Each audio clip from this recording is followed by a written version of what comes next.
Number. The abandoned cub. Snarled at everyone, except the human, who offered a blanket. The alarm screamed through Cargo Bay 7 at exactly 0600 hours. He ran toward the sound with 3 other workers, their boots clanging on metal floors. When they arrived, security officers surrounded a broken shipping container. Something inside was making a noise that raised the hair on Hyunwoo's neck. It was not quite a growl and not quite a scream. "Stay back," Commander Thel Max ordered. The Krelian stood nearly 8 feet tall, his gray skin gleaming under the harsh lights. "We have a situation." Now, Hyunwoo peered around the commander's bulk. Inside the shattered container, among scattered medical supplies and emergency rations, crouched a small creature. It had dark fur streaked with dried blood. 4 eyes glowed yellow in the shadows. Its mouth hung open, showing rows of needle-sharp teeth. "What is it?" whispered G1 beside him. "Vrolian," said Dr. Yuna, pushing through the crowd. The human xenobiologist held a scanner, her face tight with concern. "A juvenile. Maybe 6 standard years old, if I am reading this right." The creature lunged at the container walls. Metal screeched. Long claws left deep gouges in the reinforced steel. Every person stepped back, except Dr. Yuna. "It is terrified," she said softly. "It is dangerous," Commander Thel Max corrected. "Look at those claws. Even young Vrolians can kill." The cub snarled again. Saliva dripped from its jaws. Its whole body shook, but Hyunwoo could not tell if it was from fear or rage. "Maybe both. We should sedate it," said Security Chief Dravik. The Antarian's 3 arms moved to his equipment belt. "For everyone's safety. We have not sender frive. For everyone's safety. Something. Wait." Dr. Yuna held up her hand. "Let me try something first." She knelt slowly, making herself smaller. She began speaking in what Hyunwoo assumed was Vrolian language. The sounds were harsh, full of clicks and growls. The cub's ears flattened against its skull. It pressed itself into the corner of the container. Dr. Yuna moved 1 step closer. The cub exploded forward, crashing against the container wall. Its claws shot through a gap. Dr. Yuna jerked back just in time. Blood welled from a scratch on her arm. "That is enough." Commander Thel Max's voice was final. "Sedate it. We will contact Vrolian authorities and return this creature to its people." 2 security officers approached with tranquilizer guns. The cub fought like a demon when the darts hit. It took 3 doses before its movements slowed. Even unconscious, its claws remained extended, ready to fight invisible enemies. They moved the cub to an isolation cell in the medical wing. Hyunwoo watched from the observation window as Dr. Yuna examined it under sedation. The creature was small, barely reaching Hyunwoo's waist if it stood upright. Its fur was matted and dirty. Old scars crisscrossed its body. Several ribs showed through its skin. "Starvation, doctor," Yuna said into her recorder. "Dehydration. Multiple untreated injuries. Signs of prolonged abuse." Her voice cracked on the last word. "This cub has been suffering for a long time." Hyunwoo felt something twist in his chest. He had grown up on Earth, on his grandmother's farm in the countryside. He had seen abused animals before. Dogs that flinched at every movement. Cats that hid under porches and hissed at kind hands. This was the same, just wearing a different face. "Will it survive?" G1 asked. "Physically, yes, with treatment." Dr. Yuna pressed her palm against the observation window. "Mentally, I do not know. The trauma runs deep." The next day, a Vrolian diplomatic ship arrived at Station Nexus 7. Everyone expected them to take the cub immediately. Vrolians were known across the galaxy for their warrior culture, their fierce loyalty to family and clan. Surely they would want their lost child back. Ambassador Krell-Thor's response shocked the entire station. "We do not claim this creature," he said. His voice was cold, empty of emotion.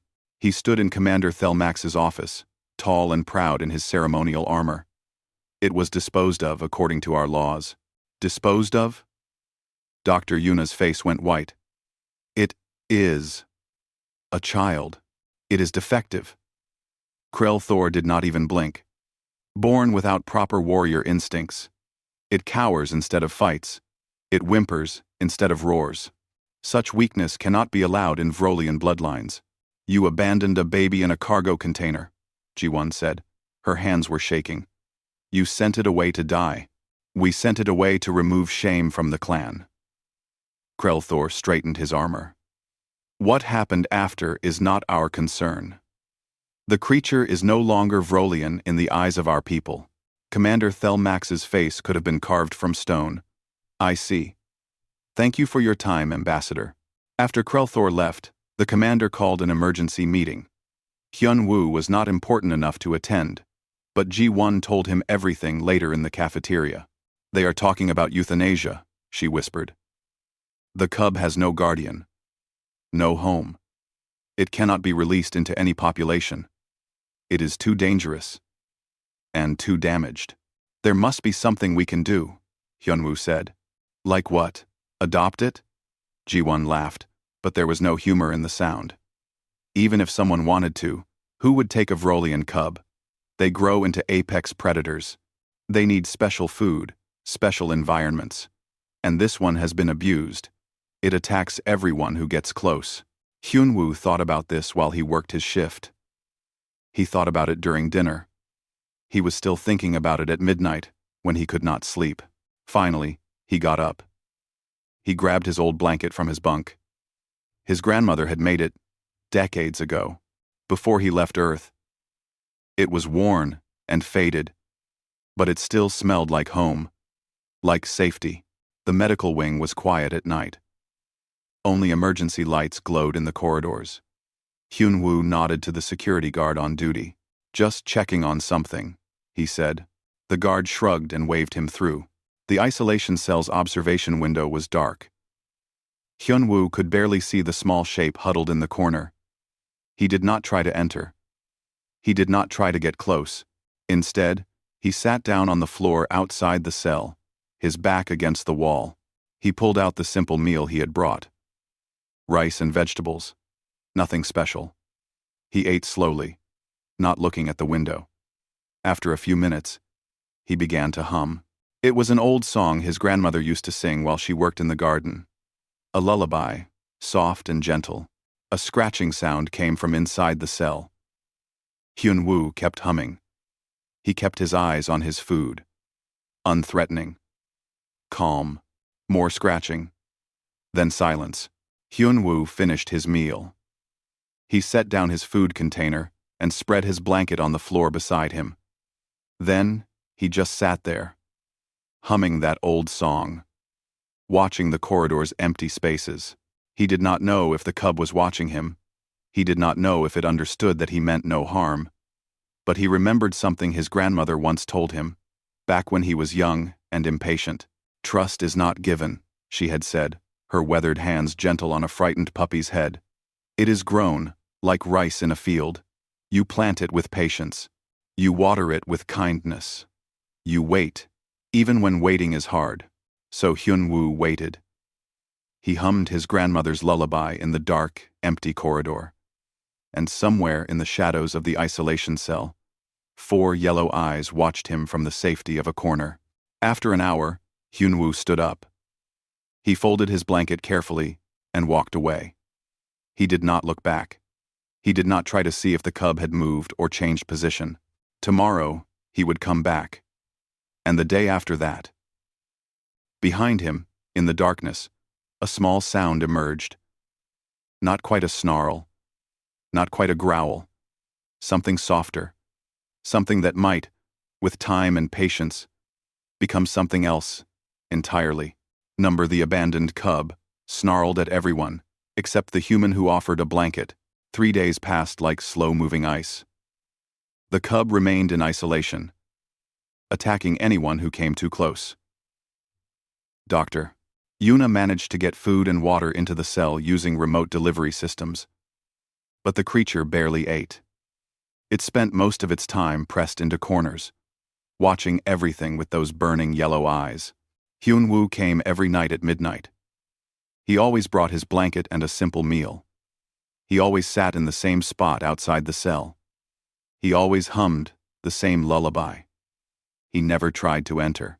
He never even looked directly at the observation window. On the second night, the cub had moved closer to the window. Just a little. Just enough that Hyun-woo could see its silhouette more clearly. On the third night, it sat right at the window. Still tense, still ready to run. But there. Ji-won found him on the fourth morning, exhausted and red-eyed. "You look terrible," she said, handing him a coffee in the cargo bay break room. "I am fine. You are spending your nights on a cold floor next to a creature that would kill you in seconds if it could reach you." Ji-won sat down across from him. "That is not fine. That is crazy." Ji-won sat in. Maybe. Hyun-woo sipped his coffee. It was too hot and too bitter. But it helped. "But I cannot just leave it alone." Hyun-woo, why not? Why do you care so much?" Hyun-woo was quiet for a moment. He thought about how to explain it. Finally, he said, "When I was 7, I found a dog. It was hiding under our porch, starving and scared. My father wanted to call animal control. He said the dog was too wild, too dangerous, too far gone. What did you do?" My grandmother told him no. She said every living thing deserves a chance. She taught me to sit near the dog every day, not trying to touch it, not trying to catch it, just being there, showing it that not all humans cause pain. How long did it take? 2 months. But the dog finally came out. It let my grandmother pet it. It became part of our family." Hyun-woo looked at his coffee. "It lived with us for 12 years. Best dog we ever had. My father said so himself." Ji-won smiled, but her eyes were sad. "That cub is not a dog, Hyun-woo. No. But fear is fear. Pain is pain. Those things look the same in any species." That afternoon, Commander Thel Max called a station-wide meeting. The news was grim. "The Galactic Council has given us 1 week," he announced. "If we cannot find a guardian for the Vrolian cub, or if it cannot be rehabilitated to safe levels, we must euthanize it according to Regulation 47B. Angry voices filled the room. Dr. Yuna stood up immediately. 1 week is not enough time. The cub needs months of careful rehabilitation. Maybe years. 1 week is what we have." Commander Thelmax looked tired. "I do not like this either, Doctor. But the cub is a legal liability. It has already injured 2 security officers. We cannot keep it indefinitely without proper guardianship." "Then find someone to claim guardianship," Dr. Yuna said. "Who?" The commander spread his arms. "No Vrolian will take it. They have made that clear. No other species has the facilities or knowledge to raise a Vrolian cub. And even if they did, would you trust them with a traumatized predator child?" Silence fell over the meeting room. Hyun-woo felt dozens of species shifting uncomfortably. The commander was right. Who would take responsibility for a creature that could kill them? That night, Hyun-woo came to the isolation cell earlier than usual. He sat in his regular spot, but he did not eat right away. Instead, he just looked at the window, where he knew the cub was watching. "I do not know if you understand me," he said softly. "Probably not. But I want you to know something. You did not deserve what happened to you. You did not deserve to be thrown away like garbage." The cub made a soft, huffing sound. Not quite a snarl. Something else. "I know you are scared. I know you think everyone wants to hurt you. But not everyone is bad. Some of us just want to help. We just need you to give us a chance." Hyun-woo pulled out his dinner. Tonight, he had brought something different. G1 had helped him research Vrolian dietary needs. He had prepared a small portion of raw meat, seasoned with minerals that Vrolians required. He did not try to feed it to the cub. Instead, he placed it on the floor and slowly pushed it toward the small gap under the cell door. Then he moved back to his usual spot. The cub watched him. Hyunwoo could feel its eyes burning into him. He started humming his grandmother's lullaby. Minutes passed. Then a clawed hand reached under the door. It grabbed the meat and pulled it back inside. Hyunwoo heard eating sounds. Hungry, desperate eating. Good, he whispered. That is good. When he left that night, he did something new. He folded his blanket and placed it just outside the door gap, close enough that the cub could reach it if it wanted, far enough that it would have to make a choice. The next morning, Ji-won found him in the cargo bay again. I heard something interesting, she said. Someone filed for guardianship of the cub. Really? Who? You, apparently. Hyunwoo froze. What? What? The paperwork was submitted last night. It has your ID signature and everything.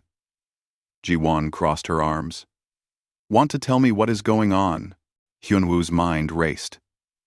Then he remembered. After he had left the isolation cell, he had stopped by the administrative office. Half asleep and running on instinct, he had accessed the guardianship database. He had filled out forms. He had submitted an application. He had not really expected it to go through.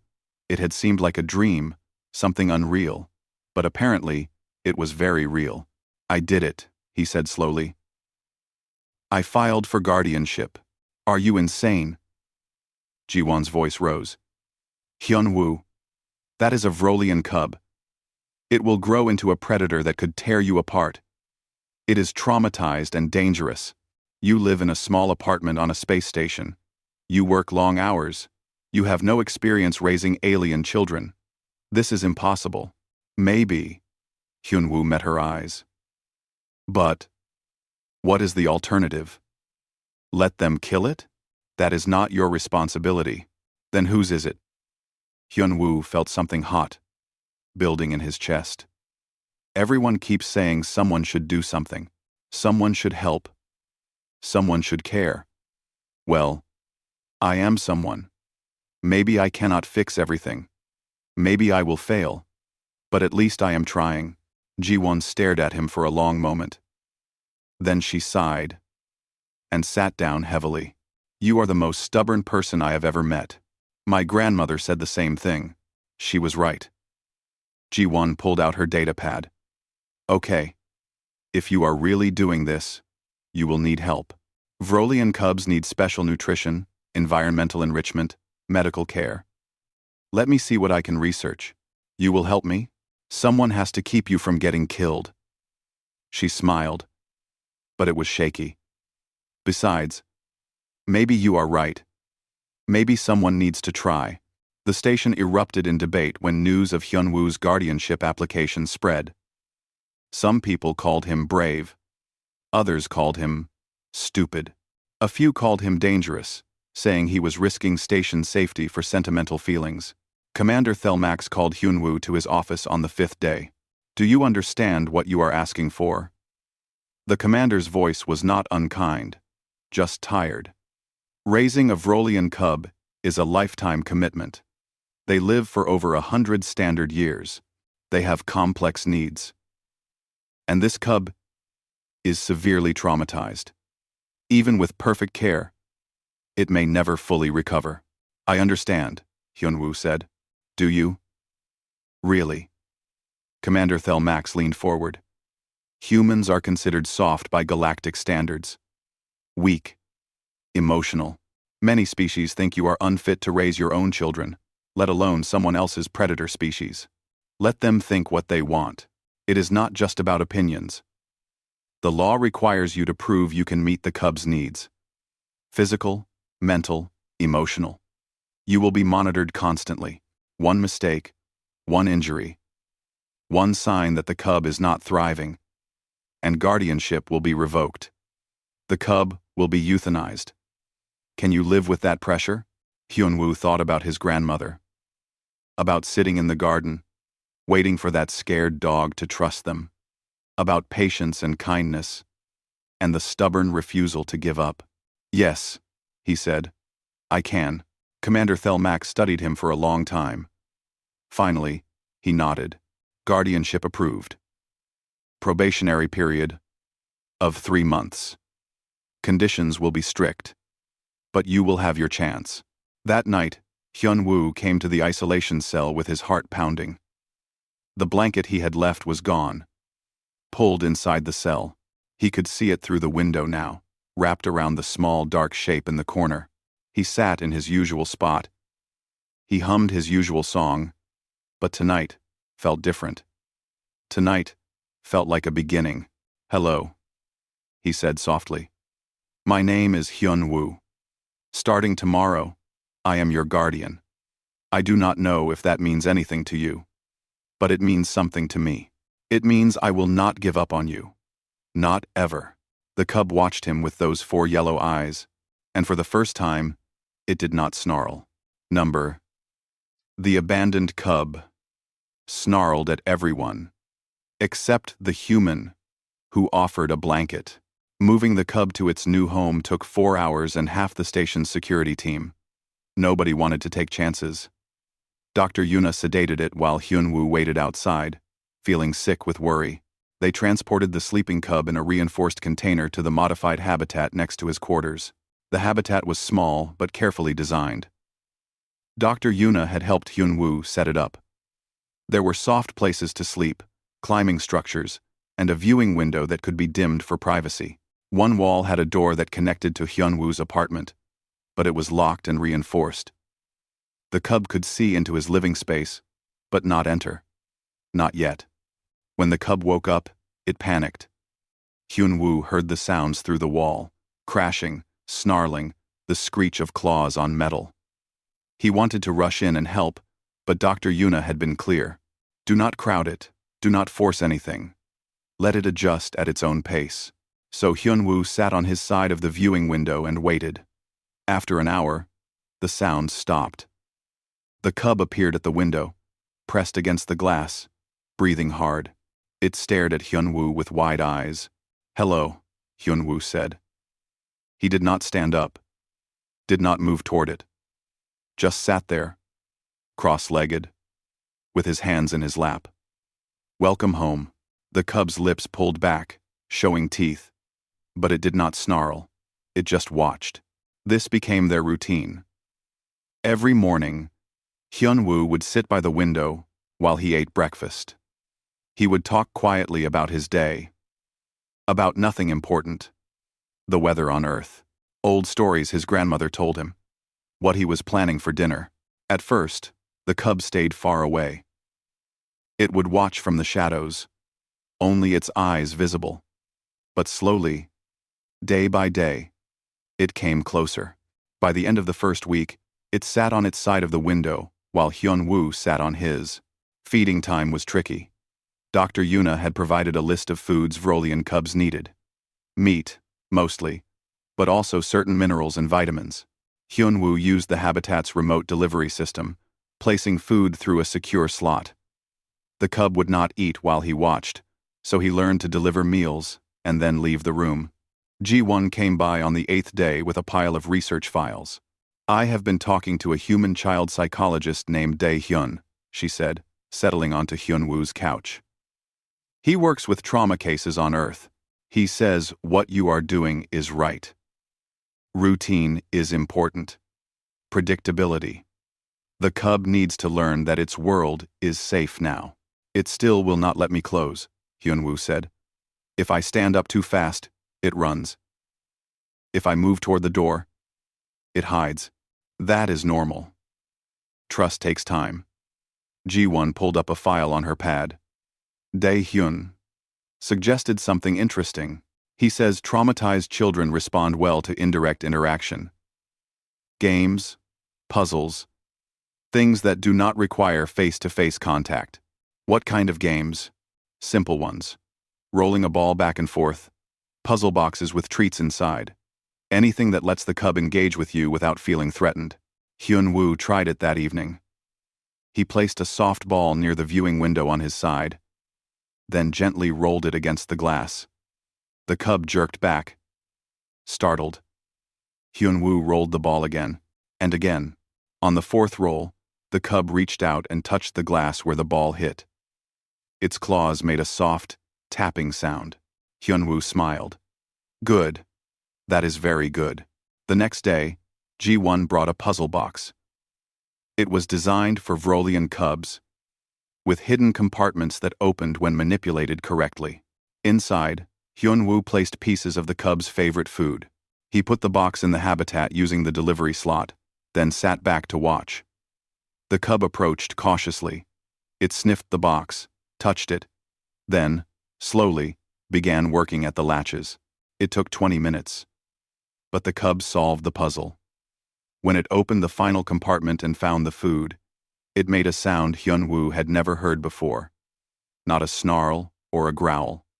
Something lighter, almost like a chirp. You are smart, Hyun-woo said. I knew you were smart. The cub looked at him through the window. For just a moment, its ears perked forward, instead of flat against its skull. Progress came in tiny steps. The cub started eating while Hyun-woo was in the room, though it kept its eyes on him the whole time.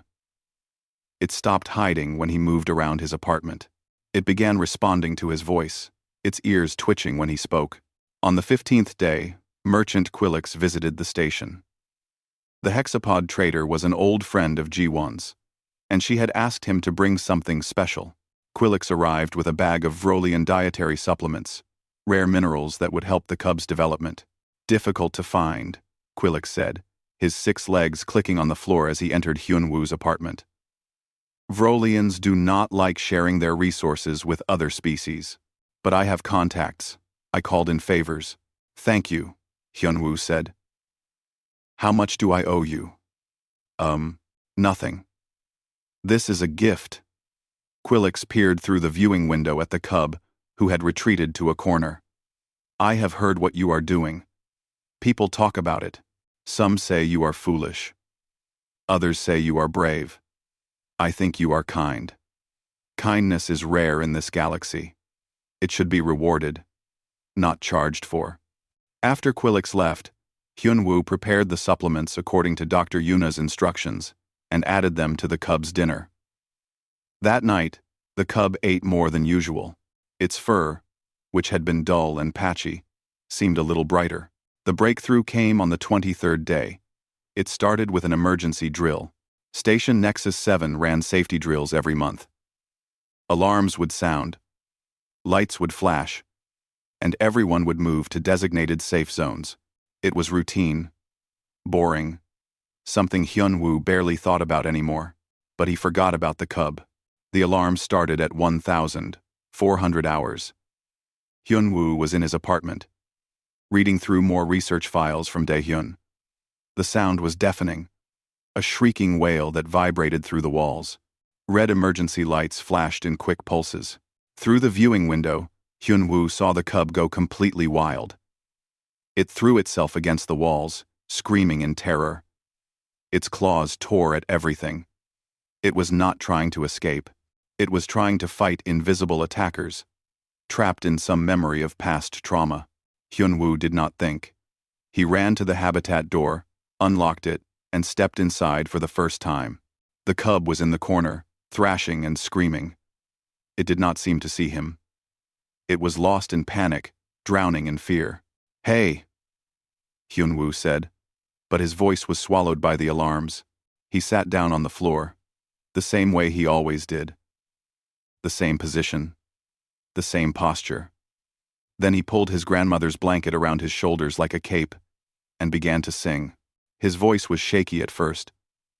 The lullaby seemed too quiet, too small against the screaming alarms, but he kept singing.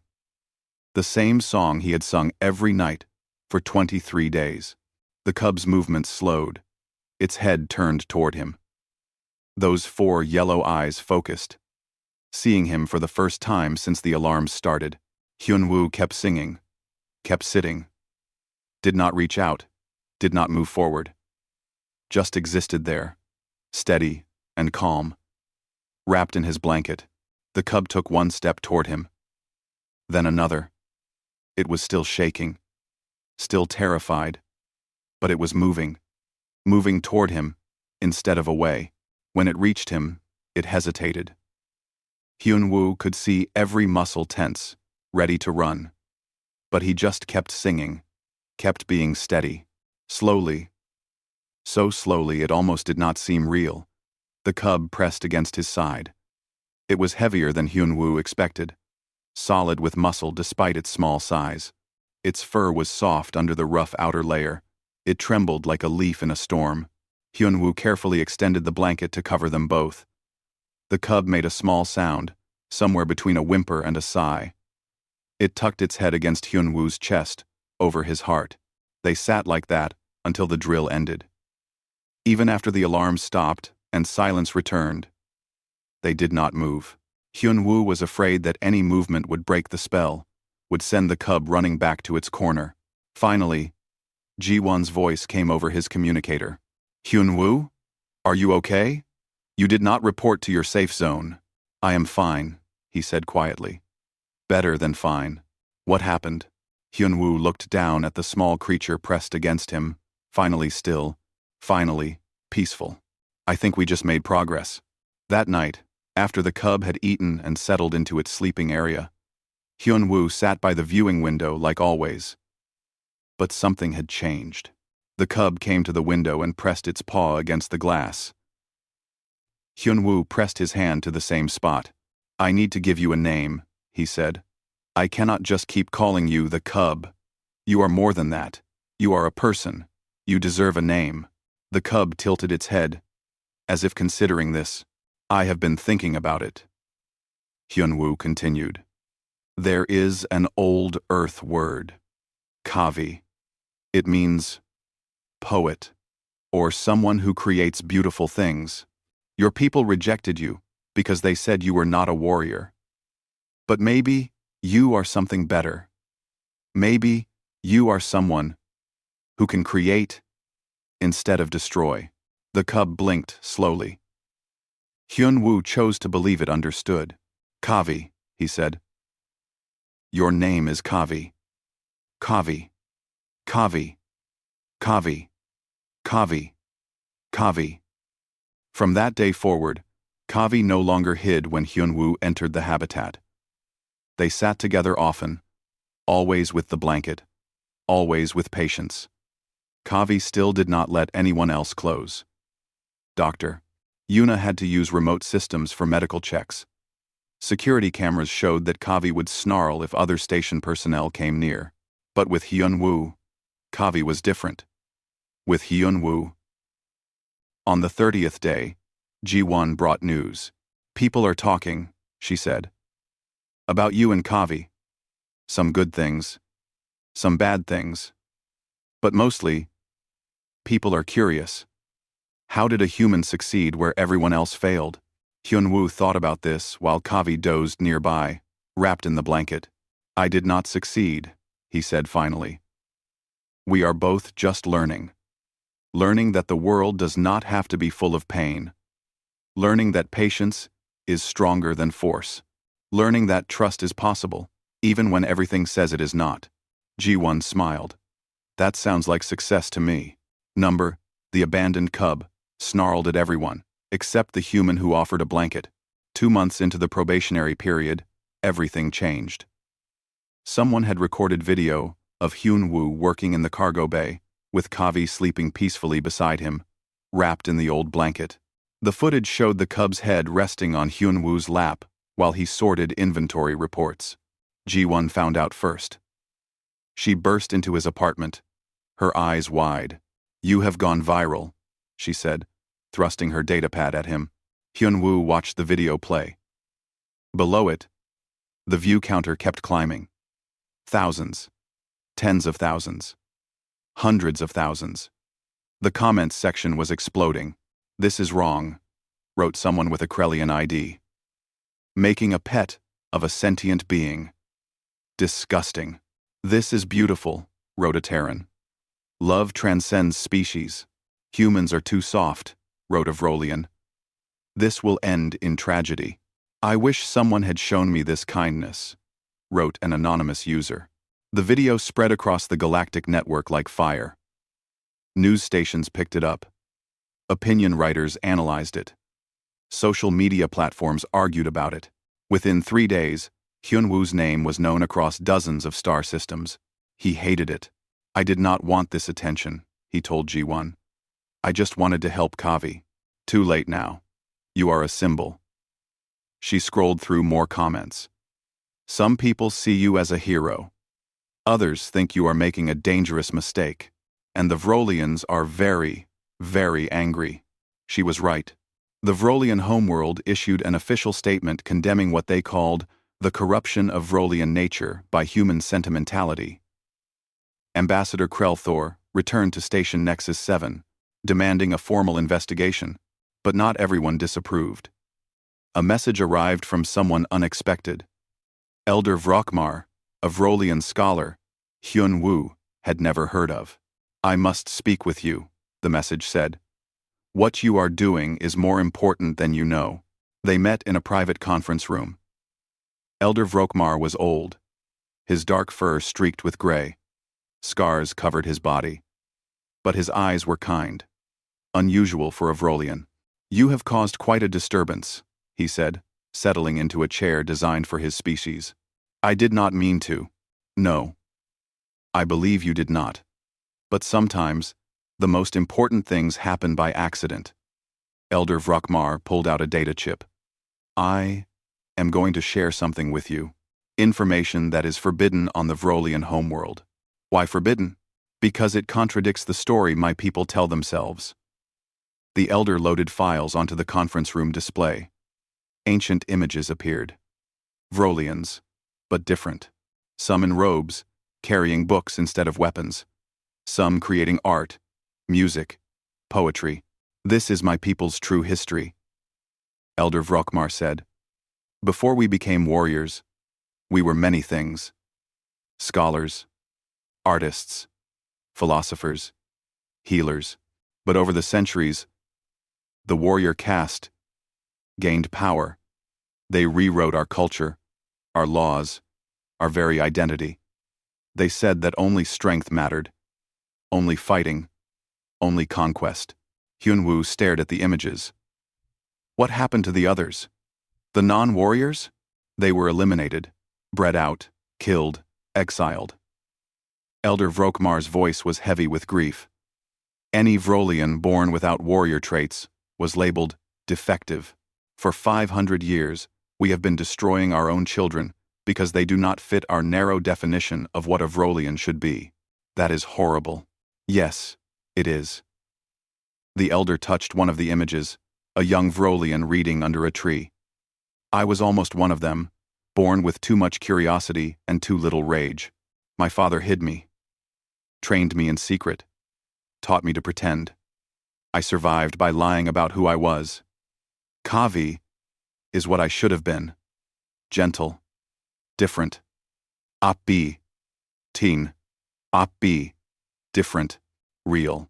Why are you telling me this?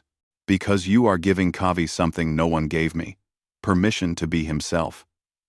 Elder Vrokmar turned off the display. And because you need to understand what you are up against. The Vrolian government will not let this stand. They see Kavi as evidence that their way is not the only way. That is dangerous to them. What will they do? They will try to take Kavi back. They will claim you are unfit, that you are harming him, that he needs to be raised by Vrolians. They will use every legal mechanism available. Hyunwoo felt cold. How do I stop them? You cannot stop them. But you can be ready. Elder Vrokmar stood. Document everything. Every moment of Kavi's growth. Every sign that he is thriving. And most importantly, let Kavi speak for himself when the time comes. The time came sooner than expected. A week later, a formal legal challenge was filed with the Galactic Council. The Vrolian government demanded Kavi's return for proper cultural education. Representative Hana, a human member of the Galactic Council, contacted Hyun-woo immediately. "This is serious," she said via video call. "They have assembled a strong case. They are arguing that you are preventing Kavi from learning his own culture, his own language, his own identity." "Kavi was abandoned," Hyun-woo said. "They threw him away. Now they want him back? They claim that was a mistake, that proper procedures were not followed, that Kavi deserves to be raised by his own people." Hana looked tired. "The council has scheduled a hearing in 3 weeks. You will need to prove that your guardianship serves Kavi's best interests." "How do I prove that?" "Show them that Kavi is happy, healthy, growing. Show them that you are not trying to make him human, but helping him become whoever he is meant to be." After the call ended, Hyun-woo sat on the floor of Kavi's habitat. The cub approached him, as he always did now, and settled beside him. "They want to take you away," Hyun-woo said quietly. "I do not know if I can stop them." Kavi made a soft sound. Over the past 2 months, he had started making different noises. Not just snarls and growls, but chirps, trills, and something that sounded almost like words. Dr. Yuna said it was remarkable progress. Vrolian cubs usually did not attempt speech until much later. Now, Kavi looked up at Hyun-woo and made a new sound. It was rough, unpracticed, but clear enough. "An, Jun, hey." Hyun-woo's breath caught. It was Korean. The word he said every night before Kavi slept. Safe. Kavi was saying safe. "Yes," Hyun-woo whispered. "You are safe." But he did not know if that was true anymore. The 3 weeks before the hearing were chaos. Media requests flooded in. Everyone wanted to interview Hyun-woo, to see Kavi, to get the story. He refused them all. Dr. Yuna worked tirelessly to document Kavi's development, creating detailed reports on his physical health, mental state, and emotional growth. Ji-won helped coordinate everything. She brought in experts, collected testimony, built the defense case. Dae-hyun, the child psychologist, agreed to testify via video link.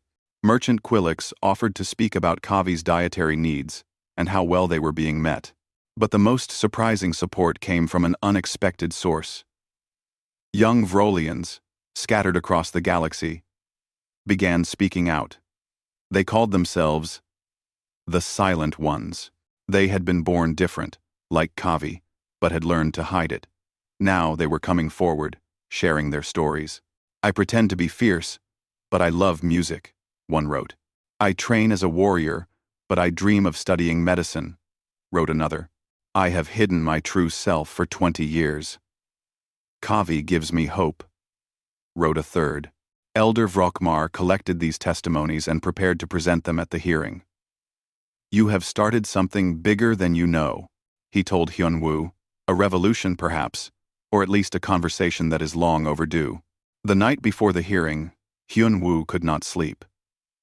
He sat with Kavi in the habitat, wrapped together in the old blanket. "Tomorrow, people will decide your future," he said.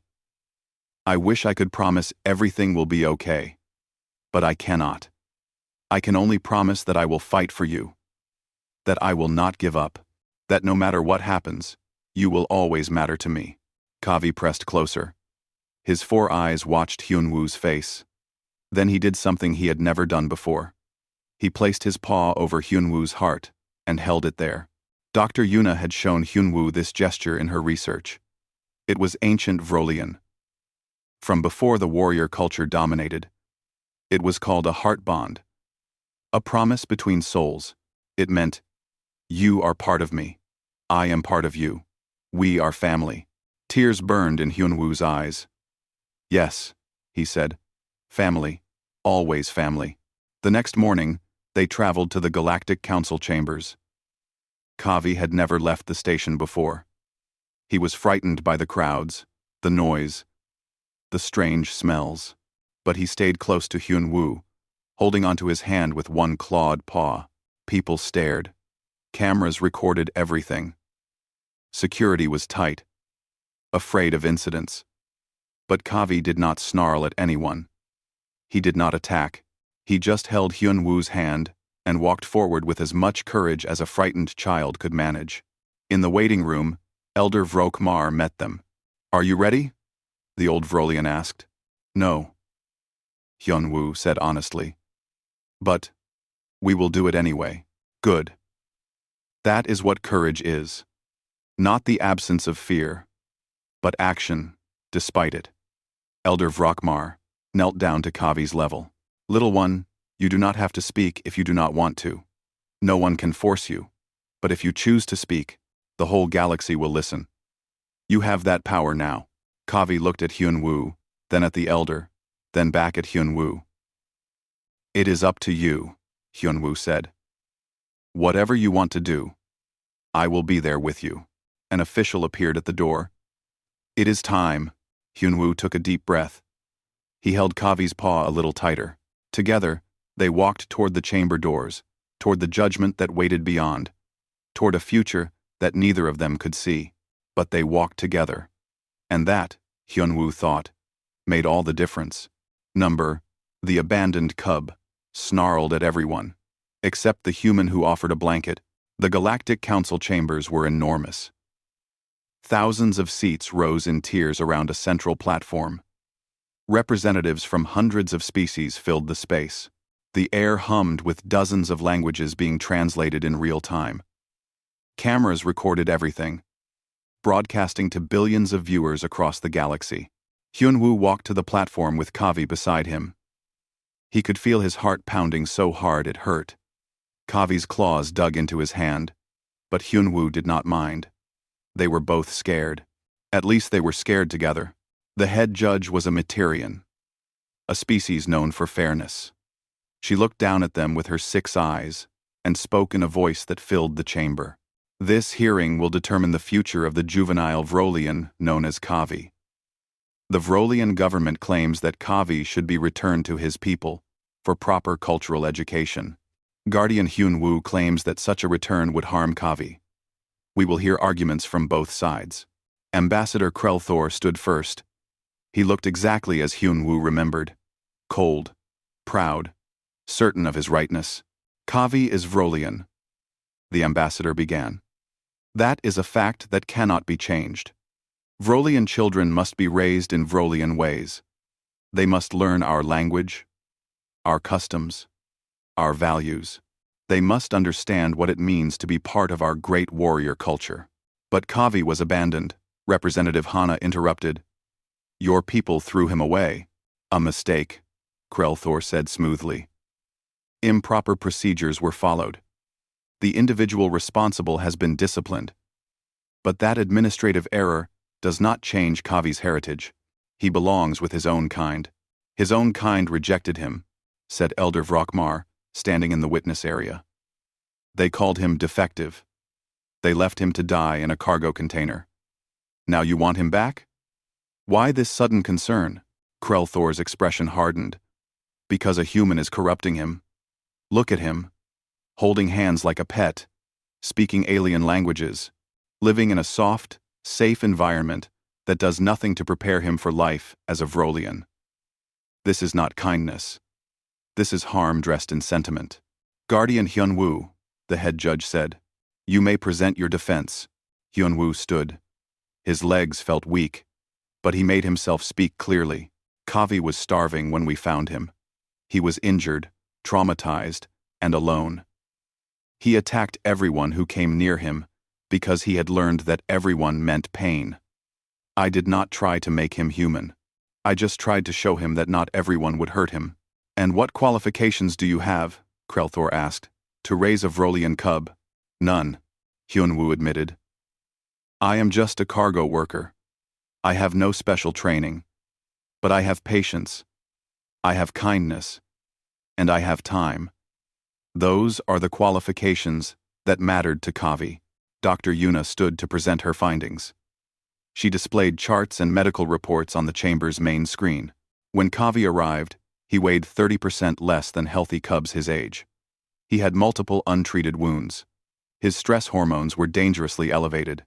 He showed signs of severe psychological trauma. She changed the image. This is Kavi now. Healthy weight. All wounds healed. Stress hormones. Normal. He engages in play behavior. Shows curiosity about his environment. And has begun learning both Vrolian and Korean languages. By every measurable standard, he is thriving. Because he is kept in a bubble, Krelthor argued.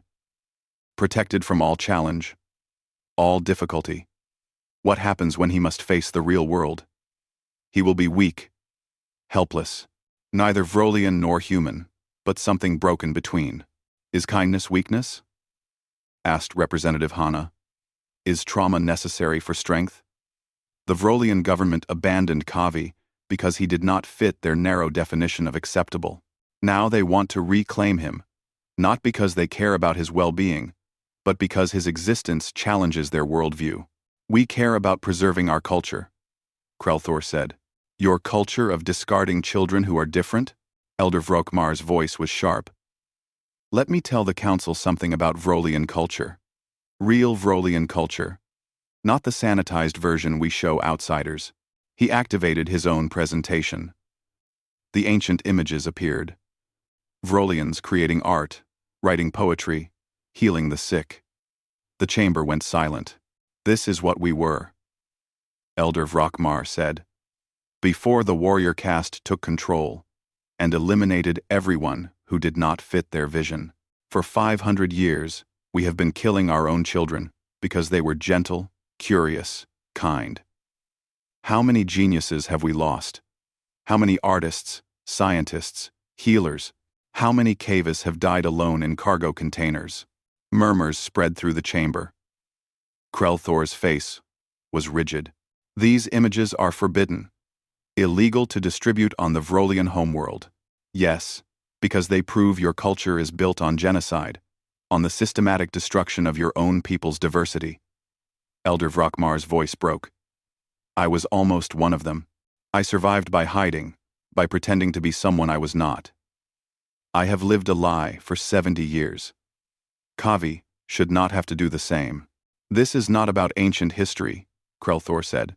This is about a child's future. Then let us ask the child, said the head judge. Kavi, would you come forward? Every eye in the chamber turned to the small Vrolian. Kavi pressed against Hyunwoo's leg. Trembling. You do not have to speak, Hyunwoo whispered. It is okay to be afraid. But Kavi took a shaky step forward. Then another. He walked to the center of the platform. Small and alone. Under those thousands of watching eyes, the head judge lowered her platform so she could be closer to his level. Her voice was gentle. Kavi, do you understand what is happening here? Kavi nodded. His 4 eyes were wide, but he did not run. Some people think you should live with other Vrolians. Some people think you should stay with Hyunwoo. What do you want? Kavi looked back at Hyunwoo. Then he looked at Elder Vrokmar. Then at Dr. Yuna and Ji-won, sitting in the witness area. Finally, he looked at Ambassador Krelthor. When Kavi spoke, his voice was small but clear. He spoke in Vrolian first. Then, repeated himself in Korean. I was alone in the dark. Everyone scared me. Everyone hurt me. Then, Hyunwoo came. He did not try to catch me. He did not hit me. He just sat and sang songs. He gave me a blanket. He gave me food. He gave me time. Kavi's voice grew stronger. Hyunwoo taught me that not everyone is bad. That I can be safe. That being gentle is not wrong. I am still Vrolian. But I am also me. And being me is okay now. He placed his paw over his heart. Hyunwoo is my family. Not because of blood. Because of choice. Because he chose me. When everyone else threw me away. Silence filled the chamber. Even Krelthor seemed at a loss for words. Then Kavi said something that changed everything. He looked directly at the ambassador. You say I need to learn to be Vrolian. But you threw me away. You said I was not Vrolian enough. Now I am not Vrolian enough again, because someone was kind to me? Kavi's ears flattened. Maybe your definition of Vrolian is wrong, The chamber erupted. Representatives shouted, argued, demanded to be heard. The head judge called for order. But it took several minutes for the chaos to settle.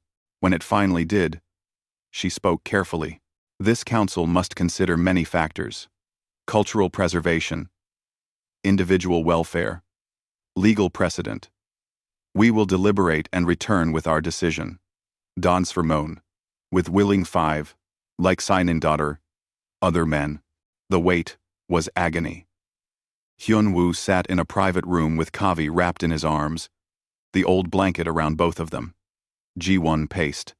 Dr. Yuna checked her datapad obsessively. Elder Vrokmar meditated in a corner. Whatever happens, Hyun-woo told Kavi, I am proud of you. What you said in there was brave.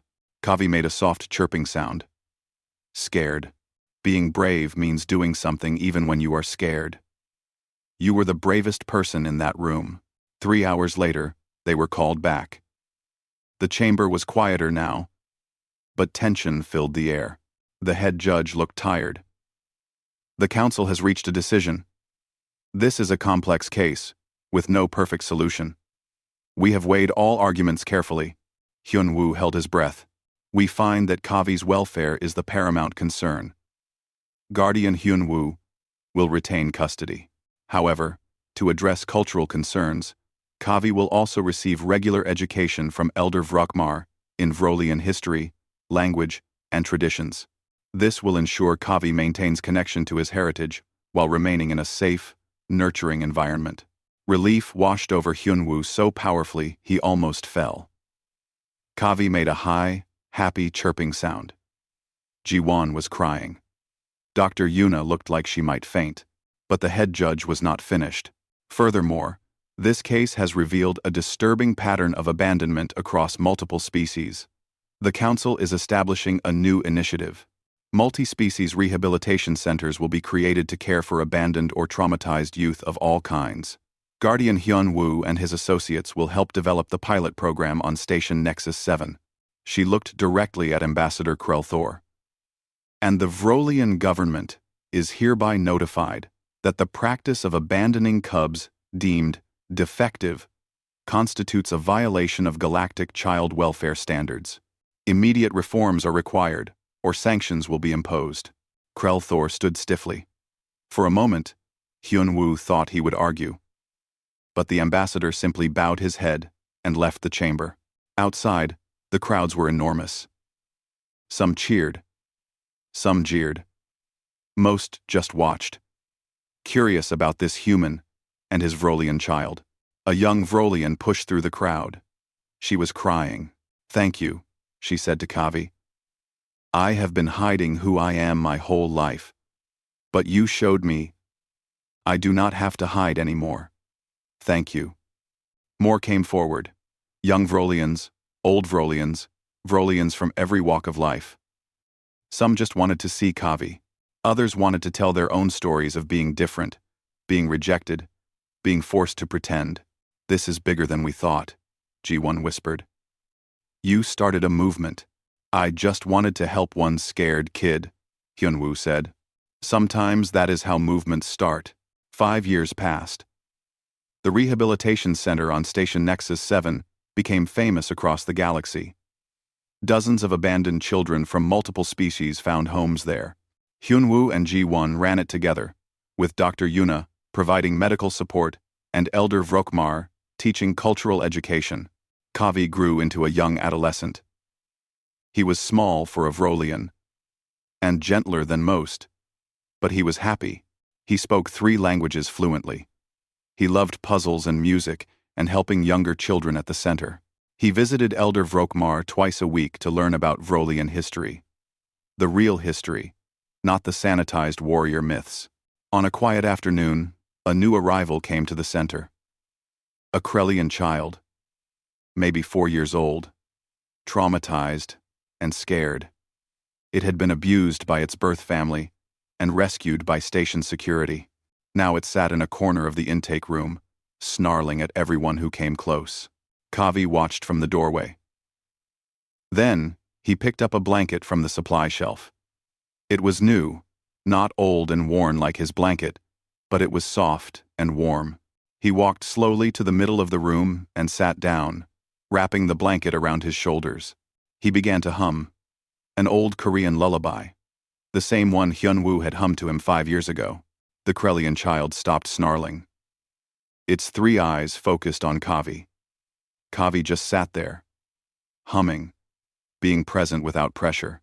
Hyun-woo stood next to Ji-won in the hallway, watching through the observation window. "Think it will work?" Ji-won asked. "It is not about the blanket," Hyun-woo said softly. "It is about showing them that someone cares enough to be patient, that someone will not give up on them. That is what humanity offers. Not strength, not advanced technology, just the stubborn refusal to abandon anyone, no matter how broken they seem. That is not just humanity," Ji-won said. "Kavi is doing it now. Elder Vrokmar does it. My grandmother taught me. I am just passing it forward." Inside the room, the Krelian child took one small step toward Kavi, then another. Kavi kept humming, kept being steady, kept showing that patience was stronger than fear. Across the galaxy, things were changing. The Vrolian government had begun reforms, however reluctantly. Other species were examining their own treatment of different children. It was slow. It was messy. It was full of resistance and setbacks. But it was happening. And it all started with one human who refused to walk past a scared child in a cargo bay, who sat on a cold floor and sang lullabies to something that everyone said was too dangerous to save, who proved that kindness was not weakness, but the strongest force in the universe.